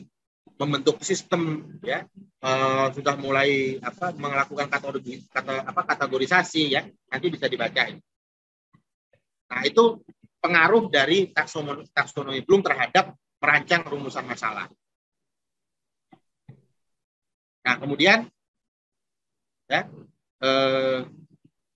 ini merupakan bobot, ya, bobot dari rumusan masalah. Bobot kita itu di mana? S1 itu suka di domina di frame. S1 itu cuma ngomongin masalah konkret aja, ya. Sebenarnya saya agak kurang setuju tuh. Karena di S1 Anda diajarkan filsafat juga. Diajarkan ilmu-ilmu lain juga. Kenapa harus ini? Kenapa hanya norma? Kenapa hanya dogma? Saya dulu waktu ngajar di Untak itu justru dahsyat itu. Skripsi sudah pakai filsafat. Dulu masih zamannya ada Pak Hotma di sana, skripsinya pakai filsafat. Ya bagi saya itu dahsyat dan tidak ada di tempat lain. Nah, baru biasanya seperti ini bobotnya, ya. Kalau S2, S3 yang dibahas ini, ya. Selain masalah konkret juga membentuk sistem penalaran, sistem argumentasi, gitu ya. Itu yang dikaji dari bobot persoalan yang akan dikaji. Tapi kalau saya S1 pun ingin membahas filsafat, silahkan aja. Nah, kita terkadang begini, saya waktu S3, saya sharing pengalaman. Saya dikatakan begini sama waktu itu salah satu dosen, udahlah, tulis yang ringan-ringan aja. Jangan yang berat-berat, nanti kamu repot sendiri. Itu dosen itu ngomong gitu. Dalam hati saya, yang mau repot saya, kenapa jadi situ yang larang gitu kan. Nah, terus persepsi saya nangkep, jangan-jangan situ takut repot juga nih kalau saya nulis yang berat gitu kan. Jadi kadang-kadang ini masih ada nih jiwa-jiwa seperti itu ya. Kalau kita suka mematikan daya keponya mahasiswa. Kamu nih nanya seperti itu, nggak sesuai RPS. Jangan-jangan orang bisa jawab gitu kan. Tapi digunakan bahasa-bahasa seperti itu. Nah itu yang kemudian model rumusan masalah. Ya. Kalau skripsi, tesis, disertasi, ini biasanya seperti ini, ya, modusnya. Selain deskriptif, harus ada kritik atau analisis. Dan novelty-nya apa? Nah, itu makanya di S1 sekarang saya terapkan di bimbingan saya, cuplik 2 penelitian terdahulu, supaya nggak plagiat dan novelty-nya kelihatan. Ya. Atau, jadi skripsi itu kadang-kadang 3 pertanyaan, ya, atau 2 pertanyaan cukup. Nah, kalau artikel beda lagi, ya, artikel jurnal itu biasanya 1 aja, paling banyak 2. Nah, ini skema pengaruh dari rumusan latar belakang akhirnya menentukan judul. Jadi dalam judul itu ada anasir-anasir dari rumusan masalah yang akan kita gunakan. Ada terwakilkan dari latar belakang yang akan kita sampaikan. Nah, merancang judul. Nah, ini ya. Judul deskripsi itu biasanya tidak pernah dibatasi. Ya. Misalnya seperti ini. Ini judul skripsi biasanya. Tapi kalau judul di artikel, nggak boleh sepanjang ini. Dia selalu dibatasi berapa kata. Tapi kalau skripsi terserah. Juga judul itu nanti, seperti tadi saya katakan, dia merupakan representasi dari metode. Kalau judulnya seperti ini, kata efektivitas, ini nggak mungkin metodenya juris normatif. Pasti empiris. Kenapa? Karena dia ingin melihat apakah putusan itu efektif atau tidak. Kata efektivitas. Itu kata kunci dari metode yuridis empiris atau yuridis sosiologis atau sosiolegal. Ada kata-kata efektif. Yang dicari efektif atau tidak. Dan itu butuh wawancara, ya. Butuh data primer. Jadi menunjukkan bahwa metode mempengaruhi judul. Ya. Nah, kemudian sistematika latar belakang. Nah, ini yang diframekan ke mahasiswa. Terutama saya dulu. Ya. Oh, kalau normatif itu harus begini. Ya. Uraiannya, filosofisnya, dasolernya apa, dasennya apa. Ya. Kalau empiris itu harus begini. Tapi saya sekarang udah nggak mengikuti ini. Bagi saya, latar belakang itu adalah keahlian saya dalam menuangkan pola-pola pemikiran saya. Sehingga saya sudah tidak seperti ini. Cuma ya, di kampus-kampus polanya masih seperti ini. Ya, saya tidak mengatakan ini salah, ya, tapi ini dulu sudah saya lalui. Nah, yang paling penting sebenarnya dalam latar belakang, ini banyak sekali terjadi kesalahan di mahasiswa. Saya sering mengatakan agak sedikit berbau bias gender ya. Makanya hari ini saya kutip ininya, sumbernya. Ya. lifestylekompas.com biar saya nggak disebut bias gender. Nah, latar belakang itu seperti ini nih. Ya. Kalau saya cowok, ya, ngelihat ini, kita tuh penasaran. Apa sih isinya gitu ya? Ini mohon maaf buat yang perempuan. Tapi ini hanya ilustrasi saja. Apa sih isinya? Bikin orang penasaran. Nah, bagaimana bikin orang penasaran? Jangan dianalisis. Kadang-kadang dalam latar belakang itu muncul kalimat menurut peneliti. Kalau sudah menurut peneliti, berarti sudah dibahas. Analisis itu munculnya nanti. Di belakang. Ya, di bagian analisis. Munculnya nanti. Bukan di latar belakang. Kalau di latar belakang itu sudah ada analisis, sudah kelar tuh. Orang nggak akan baca bab-bab berikutnya. Ya. Orang nggak akan baca pembahasan. Kita sudah menganalisis kok. Jangan sekali-sekali muncul analisa kita terhadap dasen. Munculnya nanti. Nah, juga terkadang dalam hal penulisan sering kali saya menemukan adanya lompatan logika. Nah, ini gaya saya menulis zaman dulu begini nih. Ini gaya saya nulis zaman dulu. Ya. Mirip, ini terpengaruh dari pengaruhnya HTN nih. Ya. Bicara dulu asas negara hukum, ini segala macam, ya, kewajiban negara, segala macam. Ini adalah landasan filosofis. Tapi kemudian di paragraf kedua, loh, dari ngomongin filosofis, kok langsung ngomongin praksis nih. Ya. Ini kan landasan filosofis yang di atas. Kok ngomongin praksis, langsung pada kejahatan dalam bidang keuangan. Cantolan logika paragraf kedua dengan paragraf ke-1, apa cantolan logikanya? Nah, ini yang saya sebut sebagai lompatan logika. Ya. Nah, seharusnya sebelum kalimat ini ada kalimat dulu yang membahas mengenai sistem hukum ataupun konsep-konsep yang menjelaskan kalimat di atasnya. Jadi saya kalau meneliti skripsi, tes disertasi, paragraf per paragraf itu saya kaji. Yang mana yang ada lompatan logikanya. Mahasiswa mungkin berpikir saya nggak baca. Oh salah, saya baca itu. Sampai detail saya bacanya. Nah, ini lompatan logika dalam penulisan. Kemudian orisinalitas. Nah, dalam penelitian, orisinalitas itu saat ini itu menjadi sangat penting. Ya. Walaupun ada beberapa orang ya dalam tingkat tertentu dia sudah memproduksi pikiran-pikirannya sendiri. Ahli filosofi itu memproduksi pikiran-pikirannya sendiri. Dia sudah tidak mengutip orang. Tapi untuk tataran kita, ya, kita perlu mengutip penelitian terdahulu. Apa gunanya? Ya. Supaya kita tidak dicap sebagai plagiat. Banyak nih yang mengatakan, penelitian saya ini baru loh. Belum pernah ada yang menulis. Coba dicek di Google. Ada nggak itu? Nah, muncul ada yang baru gitu kan. Nah, jadi orisinalitas ini adalah penelitian saat ini yang sedang kita buat. Itu mengacu kepada pendahulu-pendahulu kita.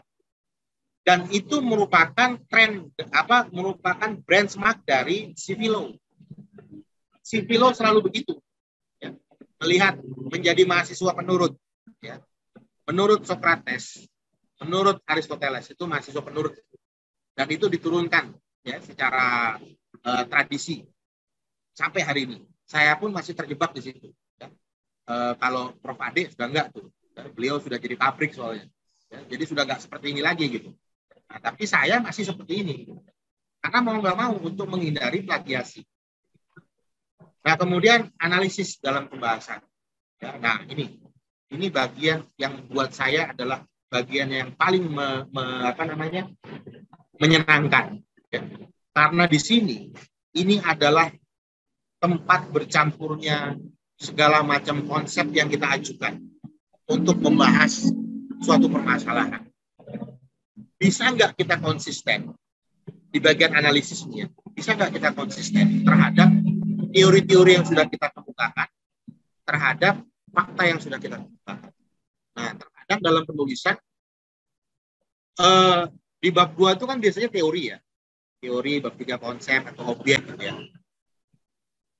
Di bab 2, teori A, ternyata di analisis muncul teori B. Itu namanya sudah inkonsistensi itu. Harusnya teori B muncul dulu di bab 2, baru dipakai di bagian analisis. Nah, ini ada beberapa penulisan, perasaan teori ini nggak diomongin ya di bab 2, kok tahu-tahu muncul sebagai bisu analisis. Nah, itu butuh kemampuan tersendiri untuk melacak apakah seorang peneliti itu konsisten nggak dengan teori yang dia pakai. Karena kan sebelumnya kita statement dulu nih, kita mau bahas pakai teori ini. Nah, dibahas nggak di analisis? Ya. Nah, ini bagian yang paling nikmat kalau buat saya. Bagaimana merakit suatu penelitian. Nah, kemudian rekomendasi, saran. Nah, ini yang dalam bidang rekomendasi ini saya mengikuti pandangannya Romo, ya, almarhum Romo, Bambang Prabowo. Dalam meneliti itu dia menggunakan konsep padang, berjenjang naik, bertangga turun. Ya. Dari awal naik sampai ke filsafat, turun harus membumi. Jadi artinya rekomendasi dan saran itu harus bisa dilaksanakan. Jangan sampai ngambang. Rekomendasi dan saran itu jangan sampai abstrak, harus konkret. Bisa diaplikasikan. Sasarannya jelas, siapa yang mau kita tuju. Ya. Nah, yang paling sering nih yang keempat nih. Sarannya agar mengamandemen pasal 1. Pertanyaan saya, itu mau diamandemen jadi apa? Sebutkan pasal 1 bunyinya ini, saya robah menjadi ini nih, usulan saya robah jadi kalimat ini. Jadi peneliti berikutnya itu tinggal menyambung.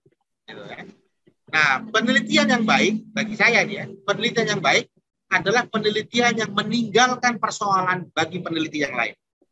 Ya. Mas Asep peneliti nih, saya baca, oh belum tuntas nih penelitiannya. Nah, ketidakselesaian penelitiannya Mas Asep, saya sambung jadi penelitian baru. Itulah dunia akademik, saling sambung menyambung penelitiannya. Ya. Termasuk juga kalau sosialisasi, jelaskan siapa yang mau disosialisasikan, siapa yang mau disuruh. Nah, kemudian tips dan trik. Nah, ini udah mulai habis nih ya. Tips dan trik, kalau kita masuk ke rumah orang, itu kan harus kulo nuwun. Ya. Baik artikel, skripsi, tesis, disertasi, itu kita harus kulo nuwun. Kulo nuwunnya kemana? Kulo nuwunnya itu, kalau dia artikel, jurnal, ada namanya author guideline. Itu harus dibaca. Ya. Saya mau masuk ke rumahnya Mas Asep, suka-suka saya gitu. Masuk aja, apa nggak diketok kepalanya. Kita mau nulis jurnal, di artikel di jurnal, main tulis aja. Reviewernya akan ngomong, ini nggak ngikutin guideline-nya nih, ditolak langsung. Langsung ditolak. Sama kayak skripsi, tes, disertasi. Ada pedoman penulisan. Ya, pasti kita udah tahu semua ya. Nah, saya sering katakan ke mahasiswa begini, untuk yang teknis. Kamu pelajari benar-benar pedoman penulisan. Jangan sampai tertinggal. Kenapa? Karena itu adalah pelepasan tanggung jawab nanti waktu ujian. Nah, penguji kan kadang-kadang suka iseng tuh. Ini footnote-nya kok begini nih, gitu ya. Nggak benar nih footnote. Nah, kamu tinggal gampang. Mohon maaf, Pak. Pedomannya mengatakan itu. Karena kalau saya nguji, ya tesis misalnya, saya sama Mas Asep, ini kan background-nya beda nih. Mas Asep terbiasa dengan gaya menulis Unpad, saya terbiasa dengan gaya menulis, saya masalahnya nggak ikut ke Jayabaya, nggak ikut Pancasila gitu ya. Tapi saya punya gaya sendiri. Tapi masing-masing punya gaya gitu kan. Nah, untuk menghindari kejoliman terhadap mahasiswa gitu ya, makanya ada pedoman penulisan gitu kan. Begitu Anda mengatakan, mohon maaf Pak, ini pedoman penulisannya mengatakan ini, saya nggak boleh protes itu. Nggak boleh saya protes. Oh salah pedoman penulisannya, nggak boleh. Ya. Karena juga saya juga harus ngikuti pedoman penulisan itu. Kecuali diganti nanti sama Prof. Ade, baru ya berubah lagi. Itu tips pertama. Tips kedua, cek plagiasi. Nah ini mulai rame nih. Ya. Semua jurnal rata-rata pakai ini. Baik dia pakai Turnitin, dia pakai Grammarly, ataupun dia pakai plagiarism checker. Turnitin sama Grammarly itu berbayar. Ya, mahal itu. Saya pernah beli Grammarly itu 2 juta setahun. Nah, Turnitin saya beli di Bukalapak. Murah tuh, 150 seumur hidup. Nah, silakan cek di Bukalapak. Ada jual Turnitin. Kalau plagiarism itu online. Semua kampus pakai ini sekarang. Semua artikel, semua jurnal pakai ini. Jadi reaksi kita apa? Nggak perlu takut.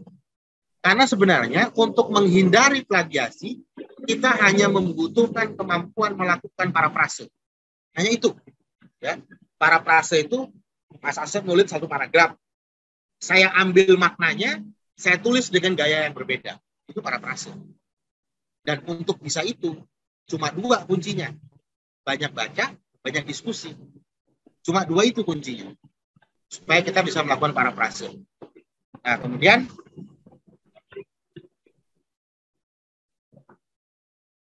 ini juga tips dan trik, ya. Kalau Anda nulis artikel di jurnal ini Hukum dan Peradilan, ya, jangan lupa tulisan yang ada di sini Anda kutip juga, masukin ke tulisan Anda. Kenapa seperti itu? Karena nanti ratingnya jurnal ini akan naik, citasinya akan nambah. Apa istilahnya? Indeksnya akan nambah gitu. Anda nulis di Selisih, di Pancasila, tulisan-tulisannya dikutip, dimasukkan ke dalam tulisan Anda. Tulisannya Anda menulis di jurnalnya ini, USM Law Review, tulisan siapa di sini? Dikutip kali yang relevan. Terserah itu mau 1 kalimat kayak, mau 1 paragraf kayak, terserah. Saya pernah ngutip cuma 1 baris gitu kan. Yang penting saya kutip jurnalnya. Masuk itu. Ya, dipertimbangkan untuk masuk. Itu salah satu triknya. Tapi mereka nggak akan minta itu, ya. Jadi jangan berharap di dalam author guideline-nya mereka akan mengatakan mohon dikutip jurnal ini, nggak akan, ya, karena itu melanggar kode etik. Ya, dalam dunia artikel itu melanggar kode etik. Kita yang sadar diri. Ya. Kita kutip sedikit dari jurnalnya dia supaya dipertimbangkan untuk masuk. Dan apalagi banyak kutipnya. Itu lebih senang lagi tuh. Oke, saya rasa cukup itu Mas Asep. Mungkin kita bisa berkembang dalam dialog. Oh ya, nanti saya titip pesan ke Mas Asep nanti untuk mencatat pertanyaan-pertanyaan yang menurut Mas Asep menarik gitu ya. Jadi bukan menurut saya. Kalau menurut saya nanti subjektivitasnya tinggi. Jadi menurut Mas Asep, saya menyediakan 6 buku Mas Asep, ya, menyediakan 6 buku untuk dibagikan ke mahasiswa sebenarnya. Saya nggak tahu apakah ada dosen yang bertanya. Gitu. Jadi buku acara pidana dan buku Kapita Selekta penegakan hukum acara pidana. Oke. Terima kasih Mas Asep. Assalamualaikum. Terima kasih Mas Rocky. Kuliah 1 semester dipadatkan 1 jam. Alhamdulillah. Ini banyak pengetahuan yang baru yang bisa menjadi kita untuk bersemangat nih untuk menulis. Ada beberapa hal penting. Saya mencatat 12 poin, tapi poinnya ini yang pertama adalah Mas Rocky katakan ilmu hukum itu kekurangan konsep, maka diperlukan teori-teori. Itu yang pertama. Yang kedua, ilmu hukum bukan ilmu yang mandiri, tetapi selalu terkait dengan ilmu-ilmu lainnya, itu interdisipliner. Yang ketiga adalah penelitian. Sebagai peneliti adalah kewajiban dan eksis. Mau eksis dan kewajiban. Kewajiban itu dosen. Dan juga menjadi percaya dirinya lebih lah. Eksis nih. Peningkatan kualitas. Yang keempat, potensi diri utama manusia itu ada 3. Seni berpikir, seni berbicara, seni menulis. Ini kadangkala orang pintar berbicara tapi susah menulis. Orang pintar menulis susah berbicara. Ini harusnya dikombin dua-duanya, ya. Karena berpikir itu Habermas mengatakan berbicara itu penting tapi tidak melupakan berpikir. Nah, itu. Ide menulis itu memang dimulai dari akal, panca indera, imajinasi, intuisi, naluri dan lain sebagainya. Ini diperlukan. Akal dan panca indera ini menjadi dominan gitu kan. Dan kita juga perlu punya imajinasi, ini penting. Itu yang keenam adalah dialog akademik, kritik buku atau kritik artikel adalah hal yang biasa, lumrah. Ini perlu terus dibiasakan. Lalu alur berpikir, mengenai alur berpikir itu titik sentralnya adalah di metode sebenarnya. Penulisan itu harus kita pahami metodenya. Jadi disitulah titik sentral. Maka nanti terkait dengan kita bisa menuangkan rumusan-rumusan masalah. Itu taksonomi Bloom itu mengatakan ada 6C. Makanya tadi kalau mengetahui adalah elemen yang paling bawah nih. Harusnya menganalisis, menemukan sesuatu. Nah, lalu tadi memang perbedaan bobot permasalahan hukum kalau S2, S3 ini lebih kepada filsafat hukum, teori hukum. Kalau S1 dogmatik atau penerapan, kenyataan hukum pada kenyataan. Nah, hal yang lain juga yang menarik adalah biasanya dalam penulisan itu yang sudah klasik itu antara Dasolon Undasain. Menulis latar belakang itu memang ini yang sering dilakukan. Dasolonnya apa, normanya apa, cita-citanya apa, faktanya bagaimana? Ada nggak kesenjangan? Ada nggak? Nah, kesenjangan itu menjadi persoalan, problema atau isu-isu fenomena yang harus diungkapkan dalam tulisan. Lalu yang lainnya adalah konsistensi teori. Ini kadang-kala saya selalu menanyakan, Anda kesimpulannya pakai teori apa nih? Tergambar nggak dalam kesimpulan? Nah, ini penting. Kalau orang menganalisis psikoanalisis Nigerian teori A, maka dia harus tergambar dalam kesimpulan. Ya, gitu. Kalau ada teori kedaulatan rakyat, maka kesimpulannya terkait dengan kedaulatan rakyat juga nih. Apa? Itu yang menarik. Nah, yang terakhir tadi adalah mengenai saran. Nah, Saran tentunya saya sepakat juga dengan Romo, beda sedikit apa yang dikemukakan orang Unpad bilang kalau saran tuh selalu isinya hal yang positif, hal yang teknis, operasional, yuridis. Itu aja saran. Teknis, praktis, positif. Saran nggak mungkin yang tidak positif, selalu positif. Ada kontribusinya untuk lebih ya. Lalu yang terakhir ada acuan pedoman. Tentu ada pedoman dalam penulisan. Ini rambu-rambunya baik dalam jurnal, dalam tesis, skripsi, maupun disertasi. Ini yang nggak boleh kita abaikan. Ini menjadi patokan pedoman dalam rangka penulisan.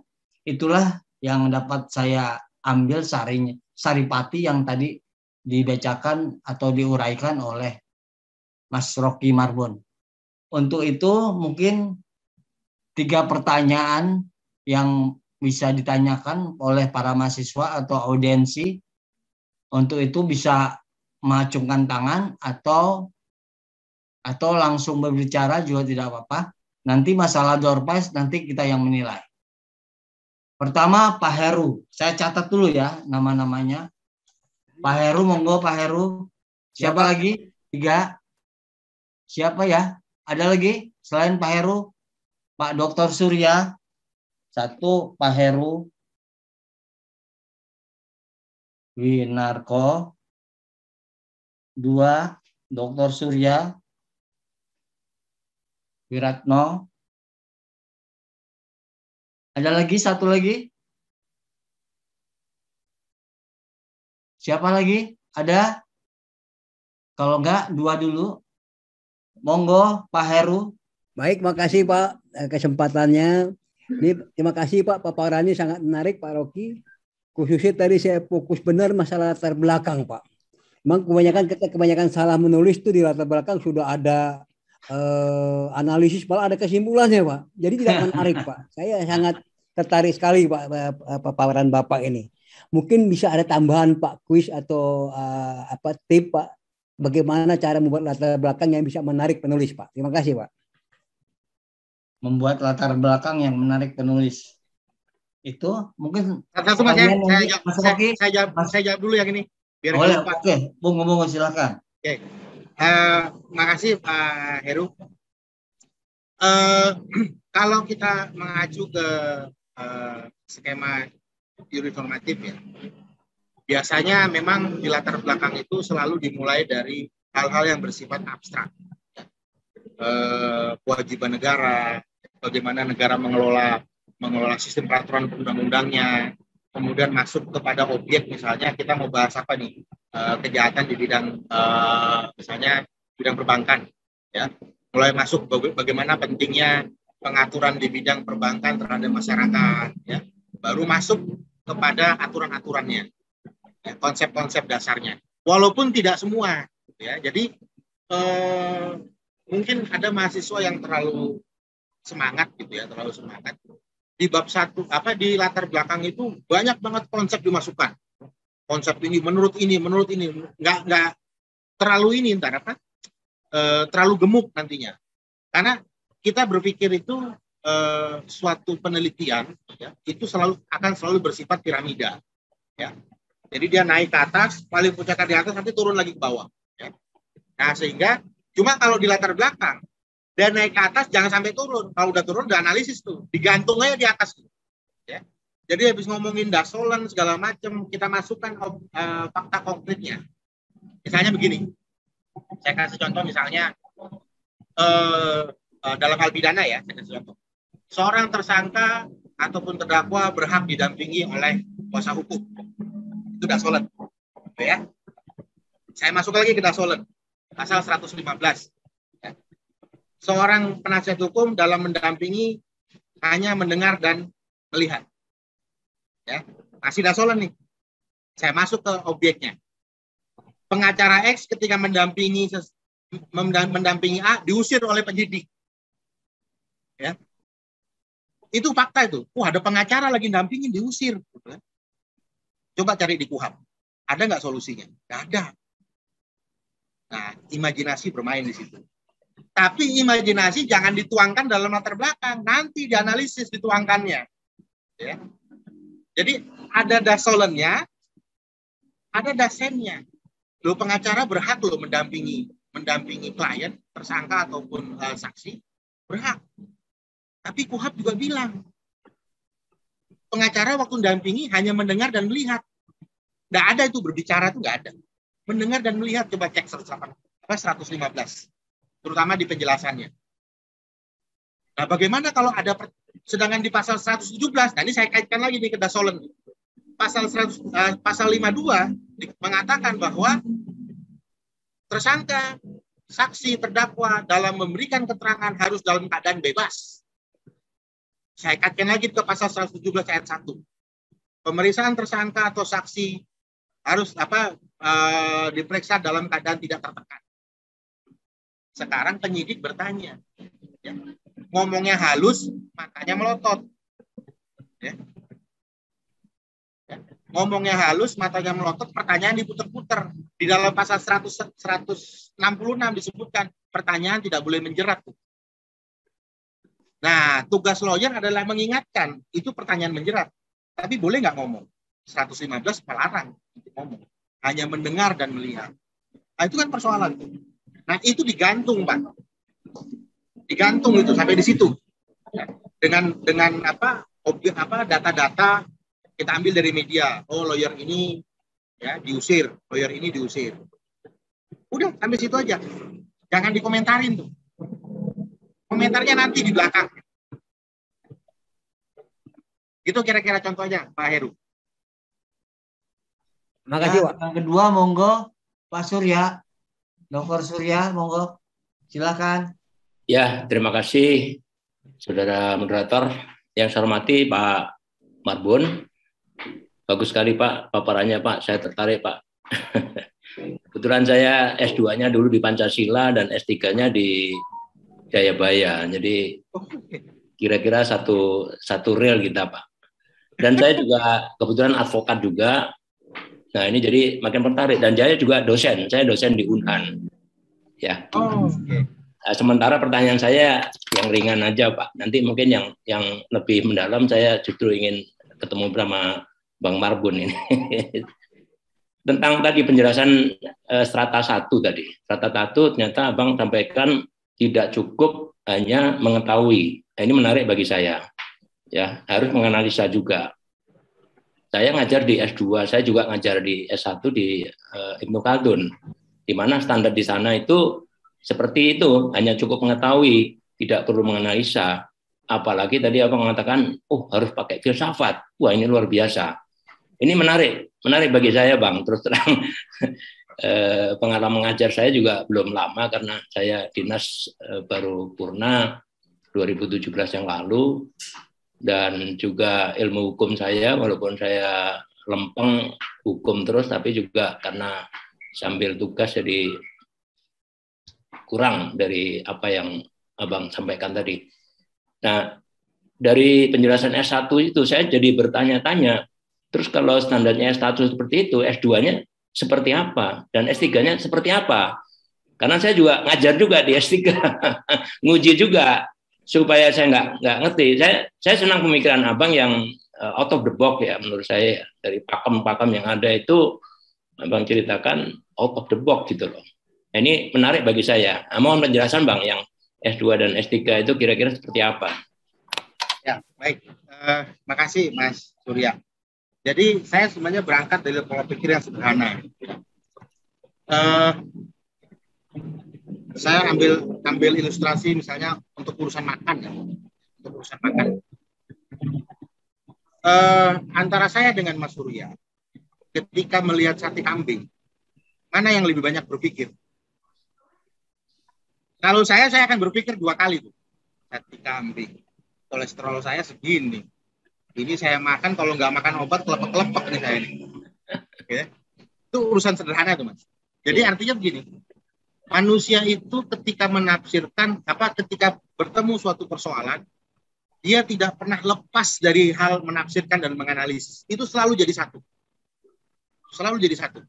Nah, yang jadi masalah, saya pernah jadi tim akreditasi di Jayabaya itu. Jadi asesornya saya tanya, Prof, mohon maaf, ini kenapa pertanyaannya selalu pakai bagaimana ya? Kenapa nggak boleh pakai mengapa atau apakah gitu ya? Nah, asesor itu menjawab begini. Kalau pakai kata kunci mengapa, itu sangat abstrak, tidak terselesaikan gitu ya. Nah, di situ kemudian ada beberapa juga asesor yang mengatakan untuk S1 cukup untuk mengetahui. Nah, itu yang kemudian saya pertentangkan. Ketika S1 itu meneliti suatu objek, toh dia ingin menemukan ingin menemukan jawabannya kan? Kan ada kesimpulan yang akan dia buat. Jadi proses mengetahui dengan proses menganalisis itu sebenarnya tidak bisa dipisahkan itu. Dia menjadi satu kesatuan. Jadi logika sederhananya soal makan tadi. Nah, sehingga ketika kita sudah tahu taksonomi Bloom itu mengatakan bahwa hal terendah itu adalah C1, hanya mengetahui, sedangkan mahasiswa di dalam kurikulum itu sudah sampai kepada mata kuliah yang sifatnya menganalisis. Ya, kan mata kuliah, mohon maaf kalau di semester 1 itu kan mata kuliah yang di semester 6, 7 itu kan mulai menganalisis, mulai dilatih analisisnya untuk kepentingan skripsi, kan gitu, ya kan? Tapi begitu skripsi nggak muncul itu menganalisisnya, cukup mengetahui aja. Padahal dari mata kuliahnya sudah masuk ke menganalisis, tapi di skripsinya dikurangin lagi. Jangan sampai menganalisis, cukup mengetahui saja. Lah terus kita ngapain ngajarin mata kuliah yang susah kalau bukan untuk menganalisis? Kan gitu. Jadi logika saya nih Mas ya. Plus nanti dia akan turun praktek tuh S1. Kan advokat itu kan syarat utamanya hanya satu. S1-nya hukum. Advokat nggak butuh S2. Advokat nggak butuh S3. Advokat itu hanya butuh sarjana hukum. Makanya dulu saya waktu jadi advokat, saya nggak pernah tulis tuh gelar S2 saya. Saya cukup tulis gelar S1. Karena ciri khas advokat di S1. Kan? Nah, kita mau praktek tapi nggak pernah diajarkan menganalisis kan gimana itu caranya gitu ya. Nah, tapi bobotnya yang berbeda. Ya. Kalau di S1 kita menganalisis dalam konteks norma. Ya. Apakah norma ini penerapannya bagaimana? Tapi kalau di S3 kita sudah pakai visual analisis yang sudah abstrak. Menurut filsafat ini paradigmanya bagaimana? Nah, itu bedanya di situ. Cuma kalau saya ada mahasiswa nulis pakai filsafat S1, saya senang banget. Maju terus gitu lah. Nanti saya bantuin waktu sidang. Karena apa? Waktu kuliah dia dapat kok mata kuliah filsafat. Ya. Kecuali dia nggak dapat. Lain soal. Dia dapat mata kuliah filsafat. Ya. Kenapa takut pakai filsafat? Itu kalau saya. Tapi kan kampus punya patternnya gitu ya. Jadi kadang-kadang suka ada colongan tuh mahasiswa pakai filsafat, ya saya bimbing bener tuh. Di tempat saya ada mahasiswa pakai teori keadilan. Kan? Wah ini filsafat bener ini. Nggak apa-apa, nanti waktu ujian saya bantu ngomong. Yang jelas pengkajian terhadap teori-teorinya harus valid dulu, baru bisa maju ke sidang. Jadi hanya bobotnya tuh di mekanisme penyelesaiannya, Mas. Kita mau menggunakan penerapan normanya atau kita kaji secara sistematik filosofis ya gitu. Kira-kira gitu Mas Surya. Ya, terima kasih. Terima kasih Mas Rocky. Mungkin masih ada kesempatan untuk bertanya para undangan atau mahasiswa lainnya. Izin saya bertanya. Itu ada yang rahasia tuh Mas. Ya, terima kasih. Ya, terima kasih. Amanda. Terima kasih Pak Rocky. Ada lagi, satu lagi. Saya buka termin keduanya untuk 2 orang, satu lagi. Izin bertanya Pak Rocky Marbun. Ini udah ada yang raise. Oke, kalau tidak ada, enggak silakan Ibu Amanda. Ya. Di dalam pembuatan tesis dan disertasi, apakah ada pembatasannya Pak Rocky? Pembatasan masalahnya, apakah ada pembatasan masalahnya di dalam pembuatan tesis ataupun disertasi? Jika ada, itu pembatasan penempatannya di mana dan mengapa dibatasi? Seperti itu Pak Rocky, terima kasih. Ya, terima kasih Mbak Amanda. Ini sharing pengalaman ya, Saya selama baik membimbing maupun menguji, gitu ya, saya tidak pernah melakukan pembatasan terhadap mahasiswa. Yang saya tanya itu adalah, kamu mau meneliti apa? Karena kan yang nanti bertarung di sidang dia, bukan saya. Saya nggak bertarung. Sesi saya bertarung di sidang udah selesai nih. Tinggal sesinya mahasiswa yang bertarung di sidang. Makanya saya tanya, kamu mau meneliti apa? Saya mau meneliti A, B, C, D. Oke. Kalau yang kamu mau meneliti itu, gitu ya, A misalnya, nanti konsekuensinya ini. Kalau kamu meneliti B, konsekuensinya ini. Kalau kamu meneliti A, metode yang bisa digunakan ini. Kalau kamu meneliti B, metode yang bisa digunakan ini. Jadi bagi saya pembatasan itu ada pada diri peneliti. Nah, saya sebagai pembimbing nanti hanya sekedar mengarahkan. Nah, yang saya agak khawatir, memang pengalaman masa lalu itu kan kadang-kadang tulisan itu bukan tulisan peneliti, itu tulisan pembimbingnya itu. Karena maunya pembimbing, kamu harus nulis yang ini gitu ya. Nah, itu banyak seperti itu. Nah, pengalaman saya seperti itu. Jadi harus kayak gini nulisnya, gitu. Tanpa diberitahukan konsekuensi. Kalau saya menulis ini, nanti saya sanggup nggak mempertahankan depan sidang itu. Jadi bukan passionnya saya tuh akhirnya.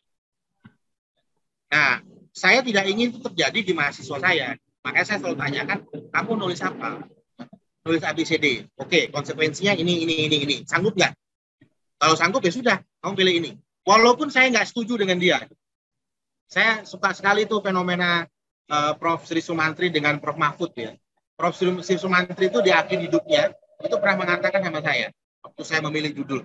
Jadi Mas Asep, judul saya itu yang milihin Prof. Sumantri itu. Prof. Sri Sumantri itu judul itu yang milihin. Prof. Sri Sumantri itu bilang begini, saya nggak setuju dengan disertasinya Prof. Mahfud. Ya, tapi dia yang mempertahankan di depan sidang. Dan dia bisa mempertahankan depan sidang. Jadi silakan. Nah, itu yang dikatakan Prof. Sumantri sama saya. Dan itu sangat berbekas ke saya. Sangat berbekas ke saya. Apalagi nggak lama ngomong itu, beliau meninggal. Wah, makin nempel dulu saya itu. Jadi, akhirnya saya menjadi seperti itu.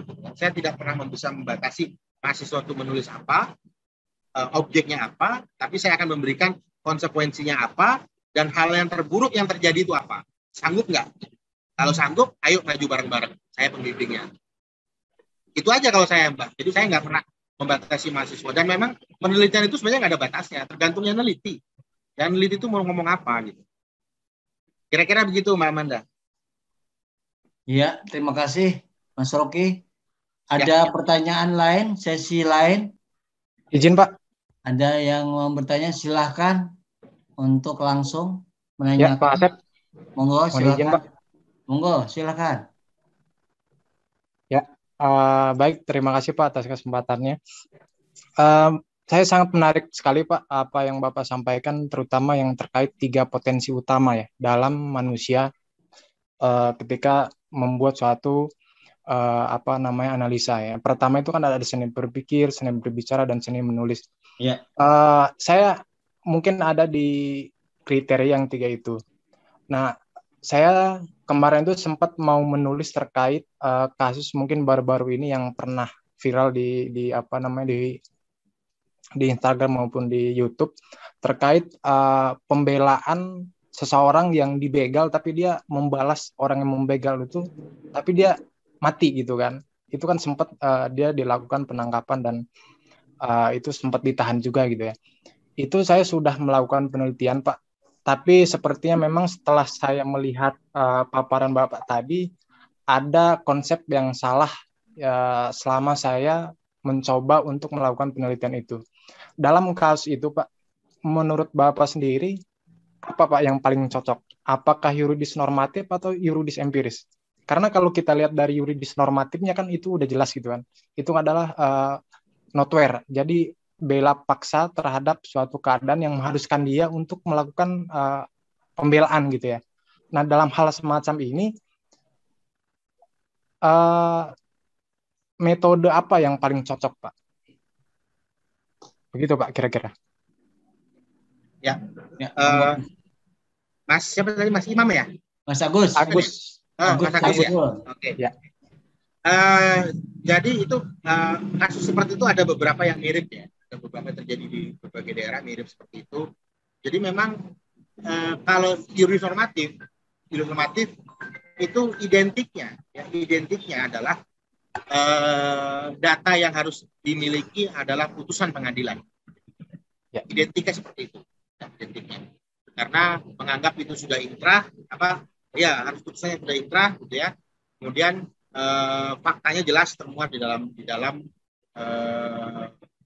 suatu putusan. Nah, tapi bagi saya sangat tidak sepakat ketika mahasiswa itu meneliti hanya dibatasi kepada putusan pengadilan. Setuju. Bisa nggak kalau itu diteliti tapi masih proses penyidikan? Bisa. Dengan juris normatif bisa. Tapi dengan syarat. Anda bisa dapat nggak dokumennya? Nah, karena kalau juris normatif kan datanya data sekunder tuh. Kita main di literatur kepustakaan. Ya, bisa nggak dapetin dokumennya? Supaya valid sebagai normatifnya nih. Kalau tidak bisa dapat, berarti jangan pakai juris normatif. Mau pakai apa? Juris empiris. Nah, perlu diingat, juris empiris itu sebelum kata empiris adalah kata yuridis. Jadi tetap butuh data sekunder tuh. Tetap butuh dokumen.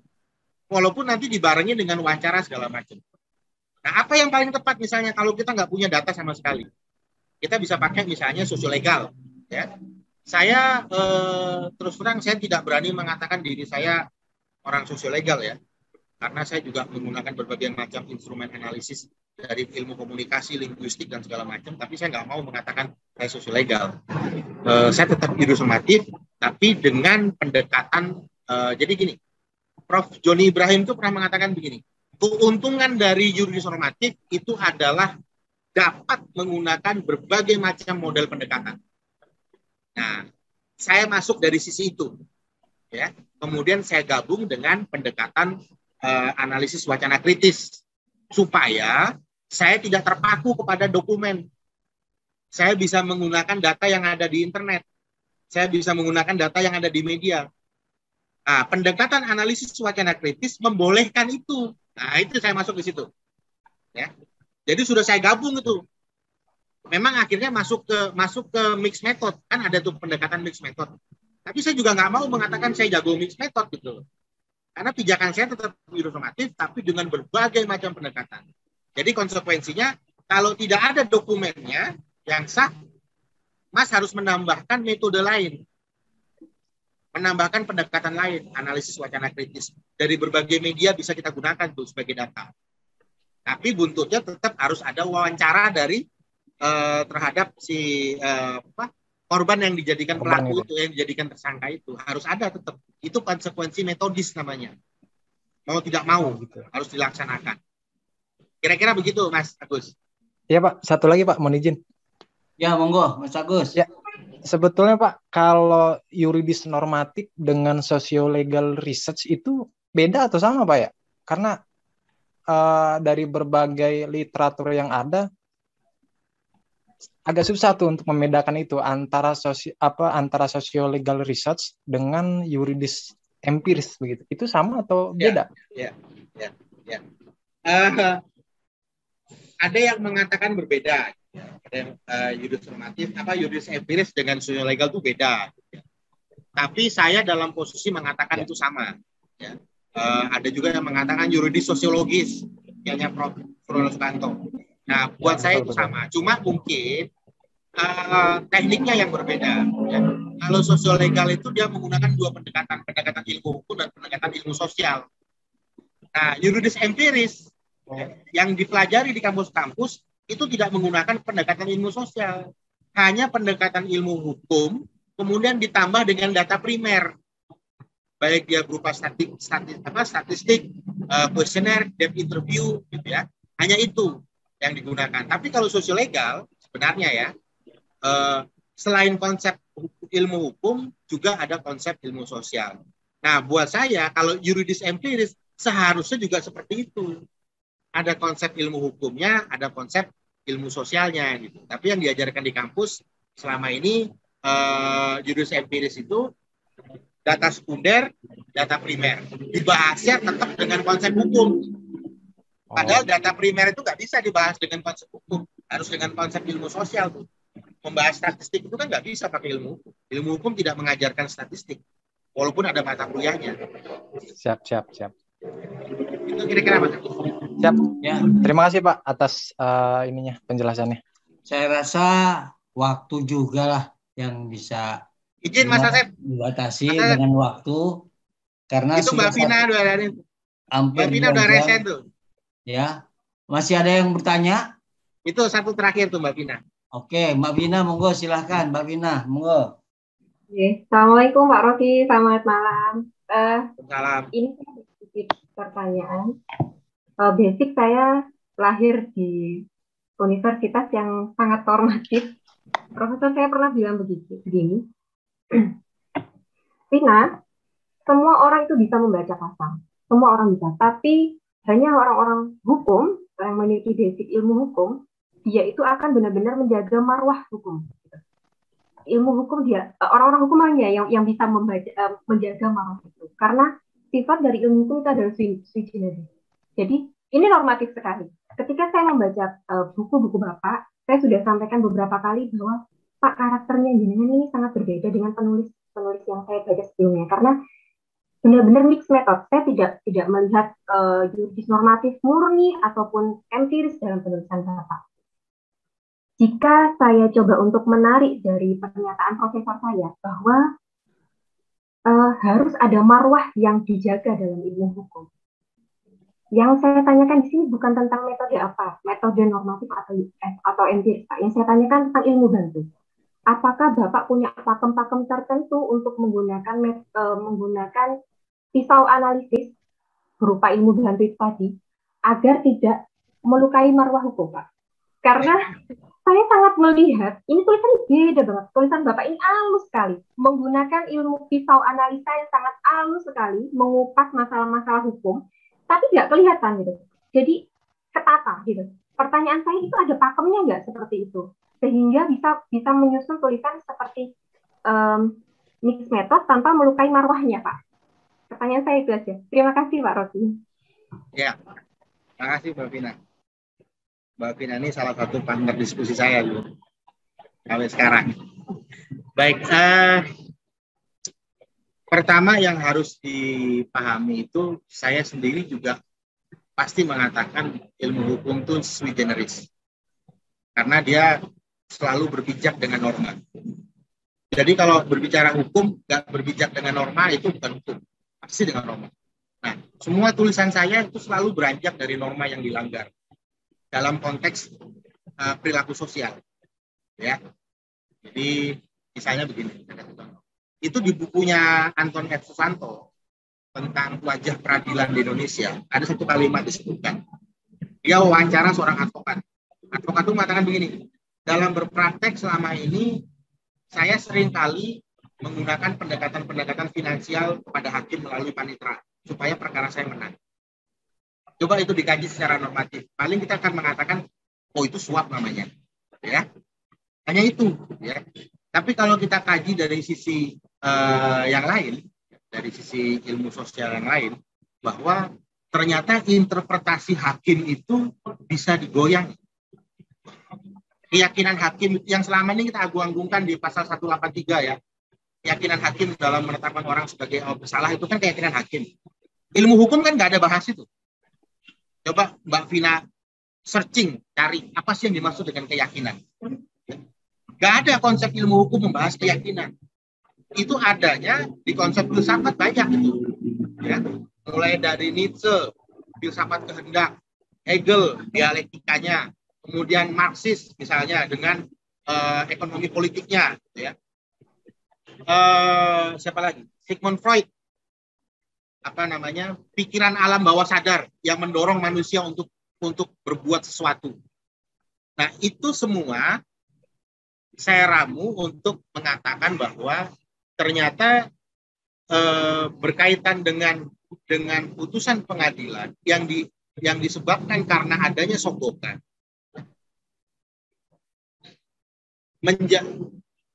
menjadikan keyakinan hakim itu sangat rentan untuk berpindah posisi.